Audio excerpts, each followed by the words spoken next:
The airport was full of noise, announcements, rolling bags, and people rushing. But when the woman walked in, everything around her seemed to slow down. She wore an old brown coat and shoes that looked like they had walked 1,000 miles. Her hair was tied back neatly, and she carried a small suitcase with peeling stickers. Her skin was dark, her face quiet, and her eyes looked tired, but strong.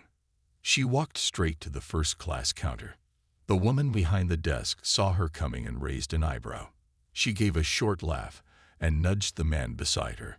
"Ma'am," she said, her voice a little too loud, "this line is for first class." "I know," the woman answered softly. The man behind the counter chuckled. "You probably mean economy. It's over there." The woman didn't reply. She just opened her old bag and pulled out her passport and ticket. She handed them over without a word. The two staff members kept smiling like it was a joke. But when the woman behind the desk looked at the passport, her smile slowly disappeared. Her eyes moved to the screen, back to the passport, then back to the woman's face. Silence. She showed the passport to the man beside her. His smile also faded. They both stood up a little straighter. Their voices became careful. "I'm sorry, ma'am. Please allow us a moment," the woman said. The woman nodded. They printed her boarding pass and handed it back, but this time with forced smiles and lowered eyes. No jokes, no comments. The woman took the pass, gave a small nod, and walked away. Nearby passengers had been watching. Some were whispering. A young couple stared and laughed quietly. "She must have gotten lucky," the man said. "Maybe someone gave her a free upgrade." "She looks homeless," the woman replied. "This airport is wild." The woman kept walking, calm and slow. Her old suitcase bumped along behind her. She passed by shops full of designer clothes and shiny sunglasses, but she didn't stop to look. She passed a man eating a $40 steak. He watched her like she didn't belong. When she reached the gate, the first-class boarding call had just started. She stepped forward with her ticket. The flight attendant at the gate smiled at her, but it was the kind of smile that said, "Are you sure you're supposed to be here?" Still, she scanned the ticket, and it beeped green. The woman walked in. Inside the plane, the first-class cabin was filled with soft lights, warm blankets, and quiet business people on laptops. A rich man in a sharp blue suit looked up from his seat and saw her. He frowned. She must be lost. He whispered to the woman next to him. The woman placed her bag in the overhead bin and sat down in seat 1A. She didn't touch anything. She didn't take off her coat. She just sat still and looked out the window. More people came in. Many looked at her, some with confusion, some with quiet anger, others with amusement. The flight attendant returned with a glass of champagne. She stopped for a second, then offered it to the woman. "No, thank you," the woman said. In seat 2C, a man in a black coat took out his phone and stared at her. He looked shocked, then serious.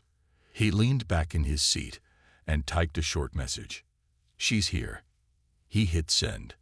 Back at the airport lounge, a phone buzzed in the hands of a man in a dark uniform.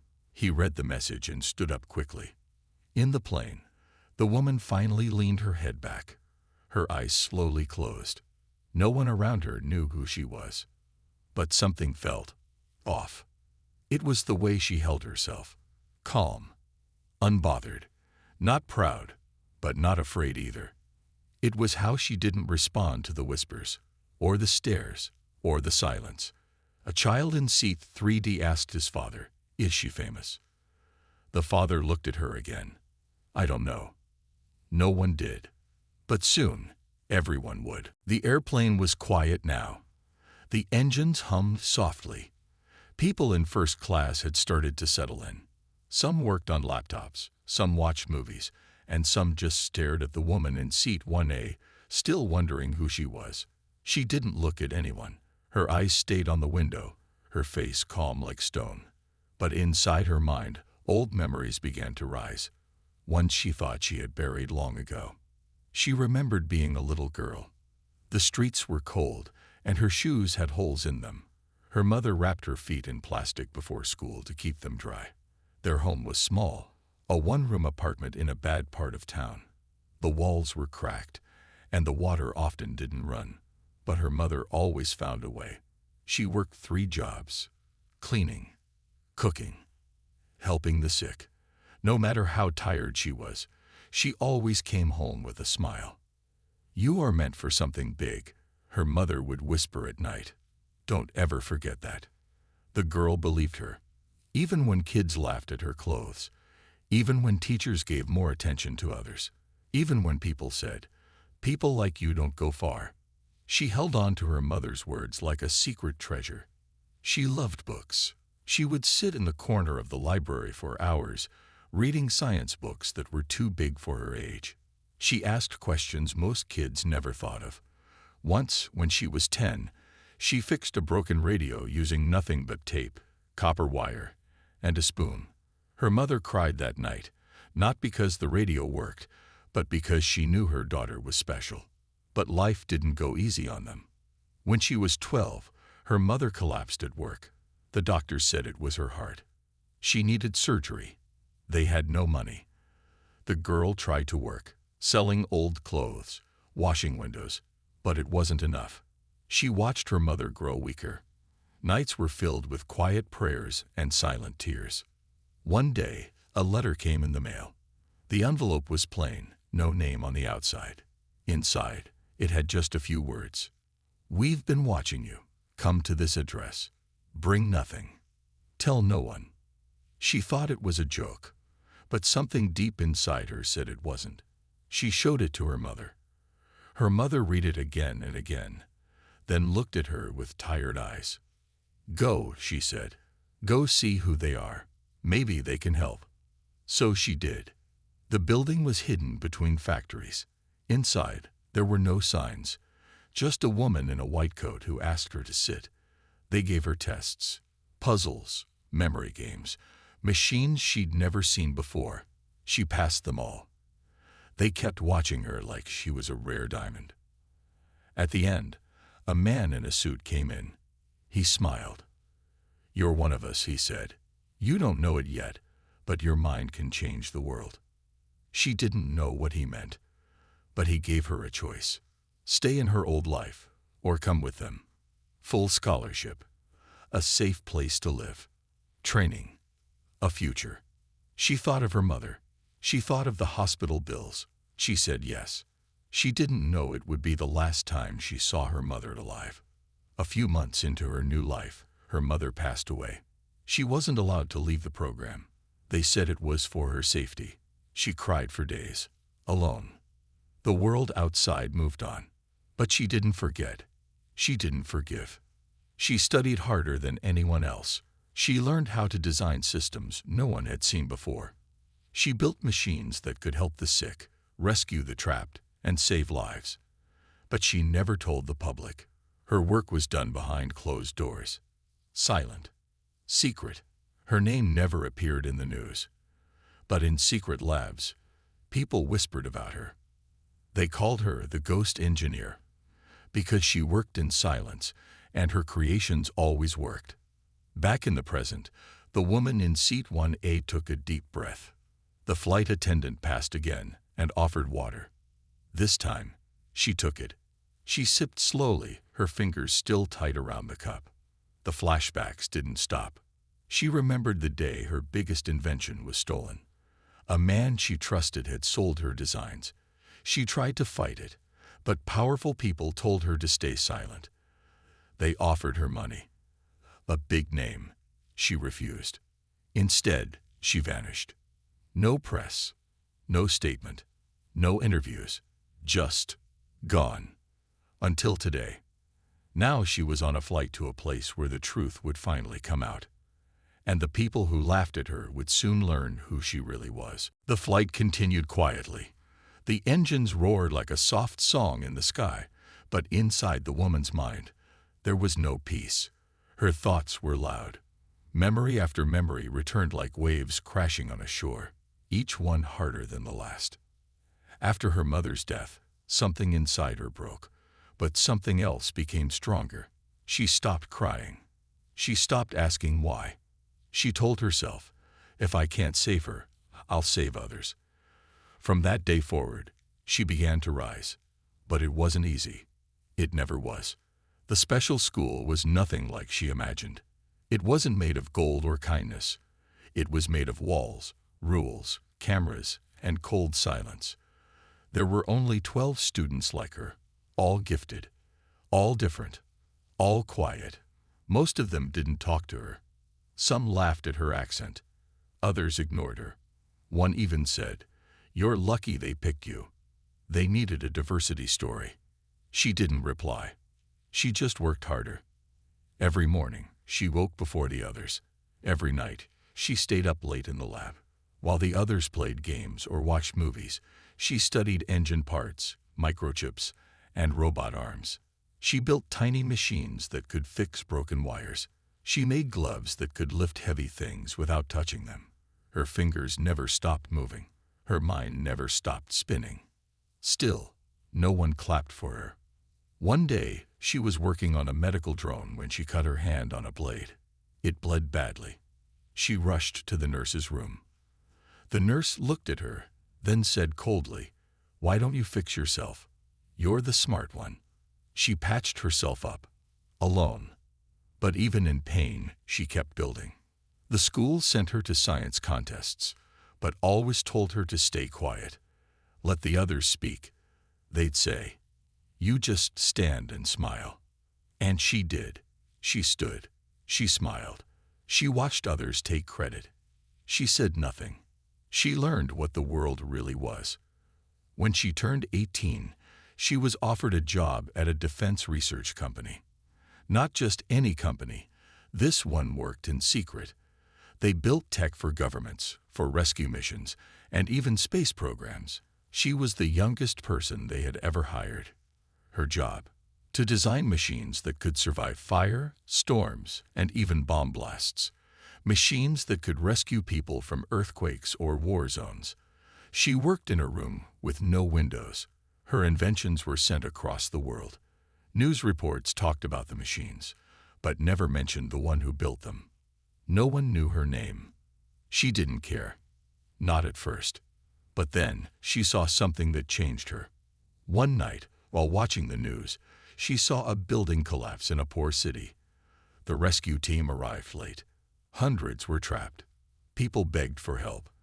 But the city didn't have the kind of machines she built. The government had refused to buy them. She felt sick.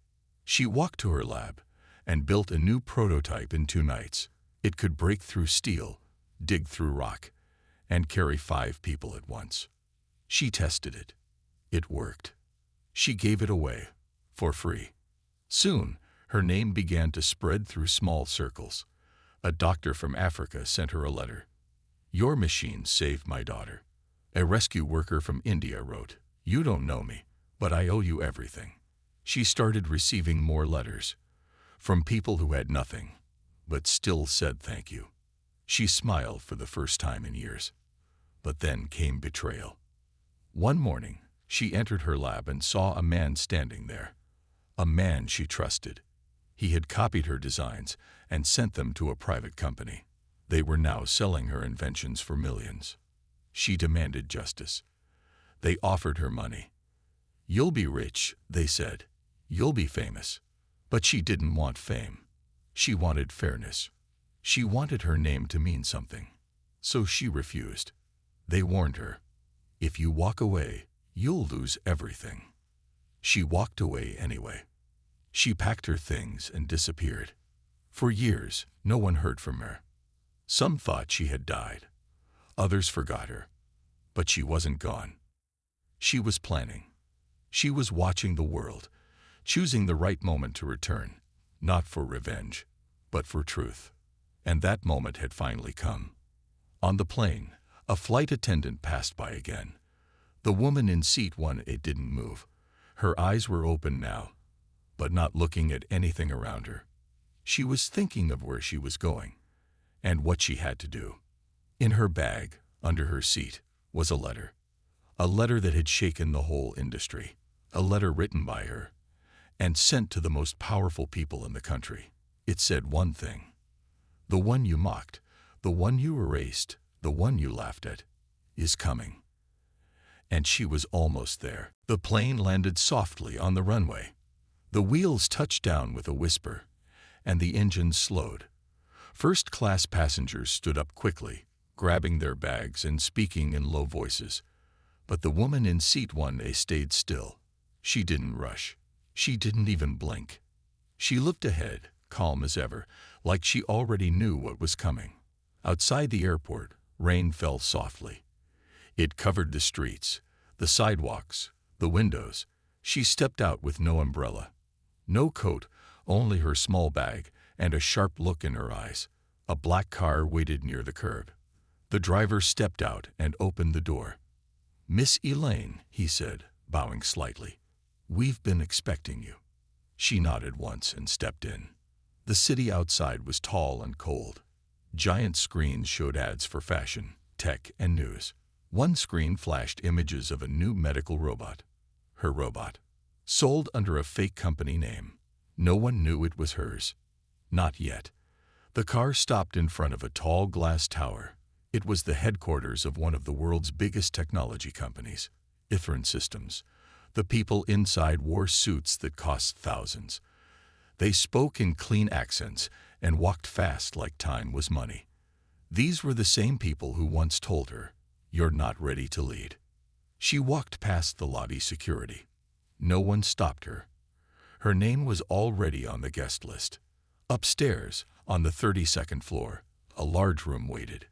Cameras, reporters, executives. A press conference was about to begin. The CEO of Airline Systems, a sharp-looking man in his 50s, stood behind the podium.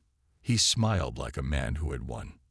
"Today," he said to the cameras, "we announce a partnership with the creator of the most advanced rescue machine in the world.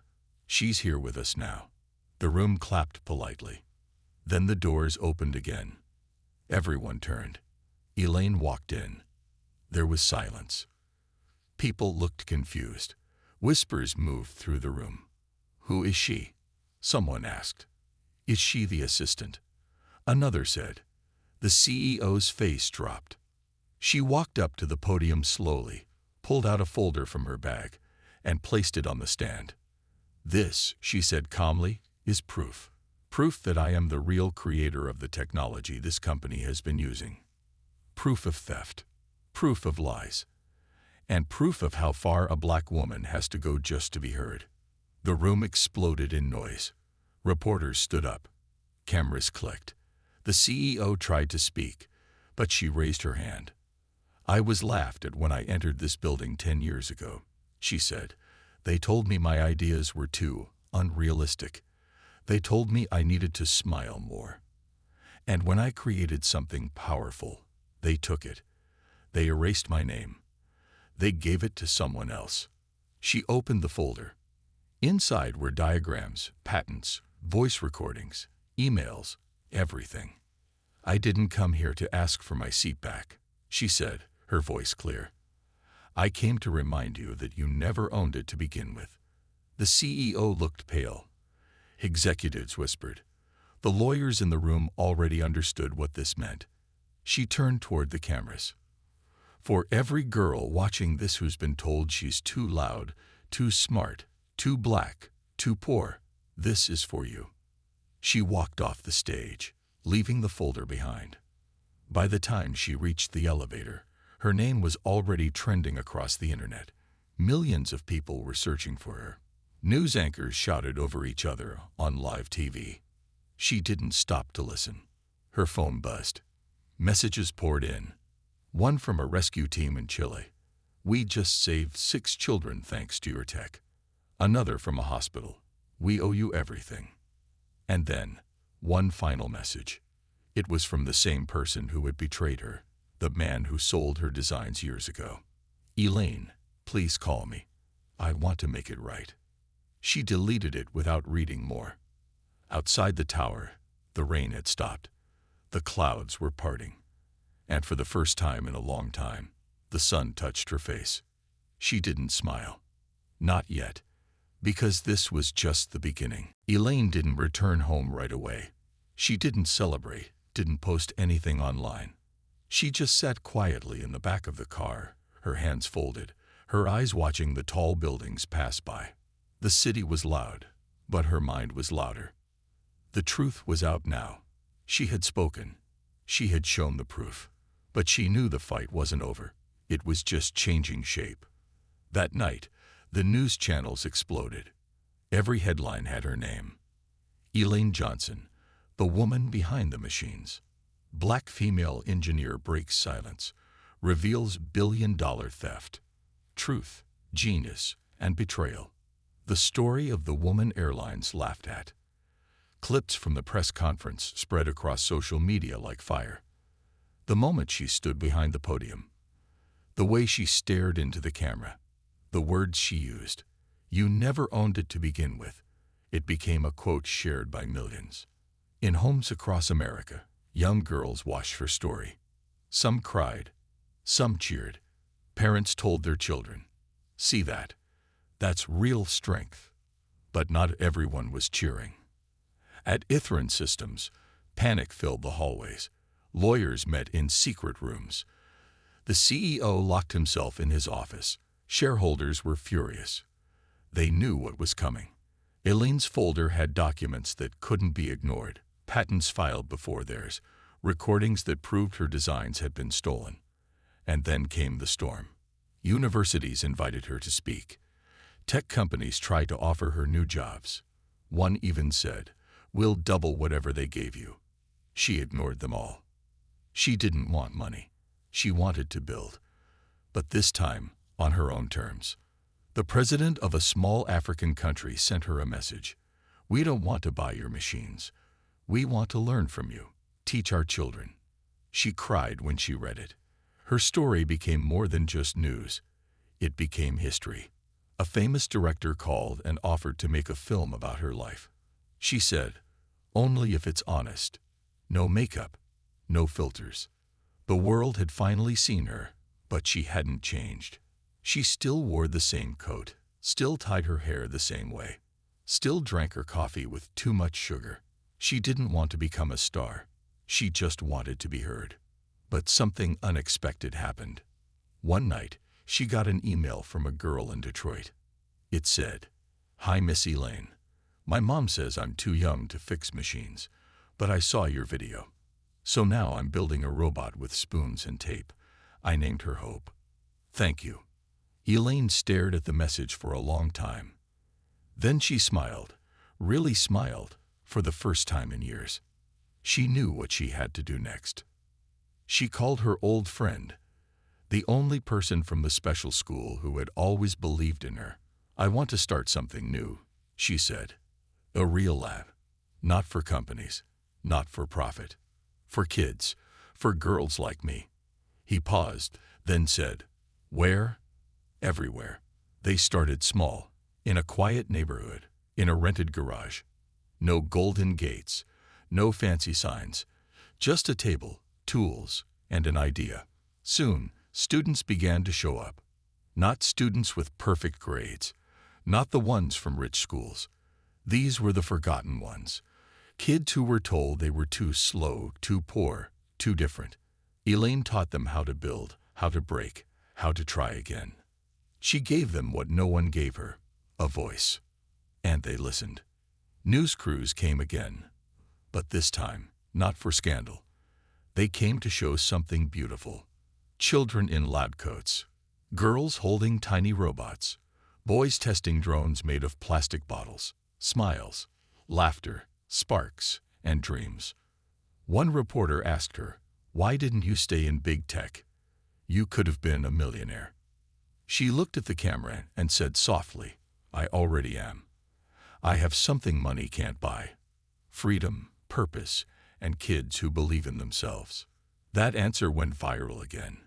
And then, just as the world was finally understanding who she was, she disappeared from the spotlight. No more interviews, no more cameras. She returned to her workbench, surrounded by children who now called her Miss E. She showed them how to make machines that could clean rivers, grow food, or carry medicine. She told them, "The world won't always clap for you. Clap for yourself." But behind the scenes, something bigger was happening. Governments began to investigate Ithran systems. The CEO was called to court. Millions in stolen tech were exposed. New laws were passed to protect inventors, especially those from small backgrounds. And at the center of it all was the woman who once sat quietly in seat 1A, ignored and insulted. The world had found out who she was. But more importantly, so had she.